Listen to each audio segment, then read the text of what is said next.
Officer, Mr. President, just a very quick question on this particular topic, and I will no Gentleman may longer. proceed. Thank you, Mr. President.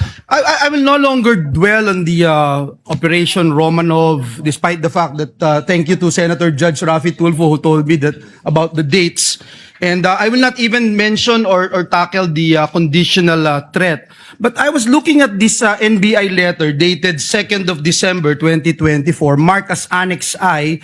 This is prosecution's P4-5 exhibit. Responded Duterte to appear in connection with the investigation of the alleged grave threats.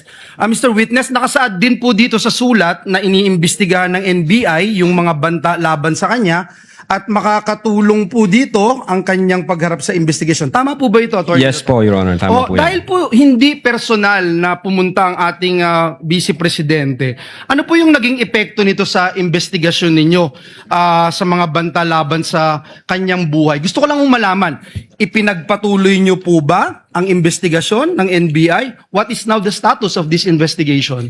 Yes, sir. Since yung second letter ng Vice President through her lawyer, may sinasabi doon na may threat sa life 6 months ago pa. So nung trinay naming i-check yun, Your Honor, ang nakita lang naming relevant information as to the security, yung pagbabawas ho ng 75 PNP personnel from BPSPG, if I'm not mistaken.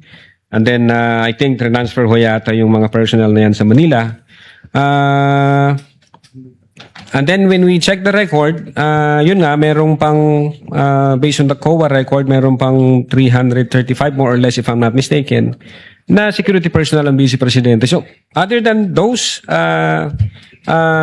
facts, wala ho kaming makitang relevant na security issue dahil yun nga, hindi naman nag-appear ang ating Vice Presidente, hindi naman sila nagbigay ng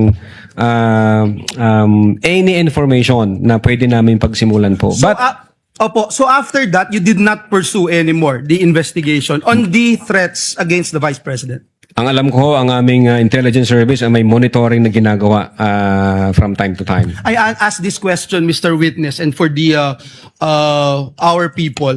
Kasi hindi na po yung Operation Romanov, hindi na po itong conditional threat. Kung hindi, ito ba ay nabigyan ng accorded the same level of attention dun sa mga threats na inyong nakukuha gaya ng binabanggit natin na threat di umano ng ating Vice Presidente. Kasi ang tanong, hindi rin naman po nagpunta sa inyo ang Pangulo o ang Speaker of the House, and yet you pursued your investigation. So in that way, paano nyo may explain ito, Attorney Lotok, Yes.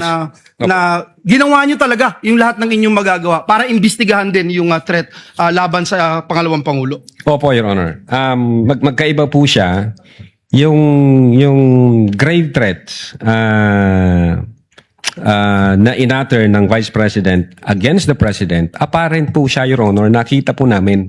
Nasa video, in-authenticate namin yung video, nag-testify yung mga may personal knowledge na in fact sinabi niya yon. So, malinaw ho na nag-exist yung utterances na yon that qualifies the crime of grave threats. Dito ho, sa threat ng Vice Presidente, wala ho kaming ganong same na information na nakuha. Wala kaming apparent na mayroong threat against sa life ng Vice Presidente. Kasi nga, hindi sila nagbigay ng specific information, hindi ho nagpakita ang Vice Presidente para mag-shed light doon sa investigation namin. So hindi ho namin siya makita na parehas. Magkaiba po yun. Ang sa Presidente, apparent siya. So definitely under the law, ang NBI can motu proprio undertake an investigation. Dito sa Vice Presidente, allegation siya. Wala kaming ma-validate na information. So hindi ho pa magti-trigger yung investigation doon. But I am sure, insofar as the intelligence service of the NBI is concerned, continuous ho yung monitoring yan at naghahanap po sila ng mga lead para masolidify yung information na yan. Thank you, Mr. Witness. I know the law.